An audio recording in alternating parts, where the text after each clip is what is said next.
د بلخ ولایت د اطلاعات او کلتور رئیس د سید حامد هاشمي زیار او هلې ځلې وستایلې او ټینګار یې وکړ چې د دې خاورې ځوانان باید د ښوونیزو او اسلامي پروګرامونو د پیاوړتیا په موخه په لوړه او په پیاوړې روحیې سره ځانونه چمتو کړي. هغه همداراز وویل چې د افغانستان اسلامي امارت په تعلیمي ډګر کې د دې خاورې د بچیانو د استعدادونو د ودې لپاره ښه زمینه برابره کړې ده. موږ د دې ځوانانو د تشویق لپاره د دوی د هڅونې لپاره دغسې یو پروګرام جوړ کړی و چې دغه ځوان مو تقدیر کړي په دې کې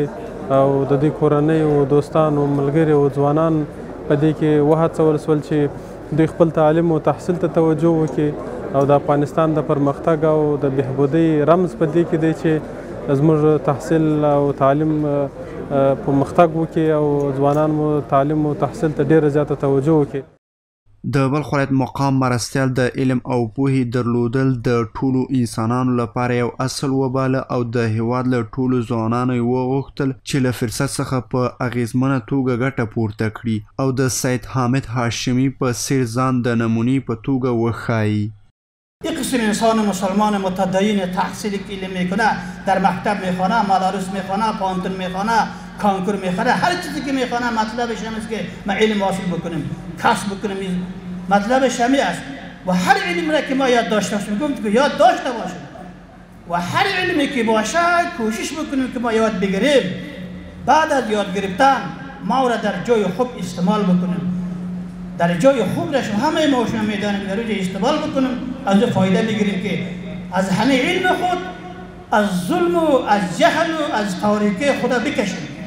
په ورته وخت کې د بلخ پوهنتون رئیس او ډاکټر عبدالوکیل متین د سید حامد هاشمي د هلو ځلو ستاینه وکړه او له ټولو ځوانانو یې وغوښتل چې په دې برخه کې هڅې وکړي، د خپلو لوړو اهدافو او د پرمختللي افغانستان لپاره هڅې وکړي. نو الله تعالی مونږ ته یو چانس راکړی، یو موقع په لاس باندې راکړې ده، باید دغه موقع او دغه چانس نه مونږ سمه استفاده وکړو او خپل کشران خپل محصلین داسې وروزو چې دی د پوهنتون نه فارغه شي چې ذهن د فکر د افغانۍ وي. زما هیله بیا هم ستاسو څخه دا چې د وطن د آبادۍ په فکر کې اوسئ، د همدیګر پذیرۍ په فکر کې اوسئ، د دې نه تېر شئ چې دا پښتون دی، دا تاجک دی، دا ازبک دی، دا هزاره دی، د انسانیت مکتب تعقیب کړئ. له بلې خوا سید حامد هاشمي د بلخ ولایت مقام او د اطلاعات او کلتور ریاست له مسؤلین څخه په ځانګړې توګه د مننې ترڅنګ یادونه وکړه چې په ایمان او پر نفس او استقامت سره انسان پر ټولو ستونزو او خنډونو بریالی کیږي. خوشحالم که موفق شدم حاصل تلاش‌هایم را ببینم و با افتخار باعث سربلندی وطن و ملتم شوم.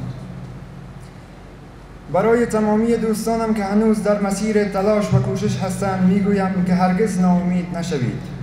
زندگی پر از چالش‌ها و دشواری‌هایی است که باید با عزم و اراده چون من و تو از میان برداشته شوند و مسیر موفقیت صاف گردد. با ایمان و استقامت میتوان بر همه آنها غلبه کرد. هیچ چیز نمیتواند مانع رسیدن شما به آرزوهایتان شود مگر خودتان.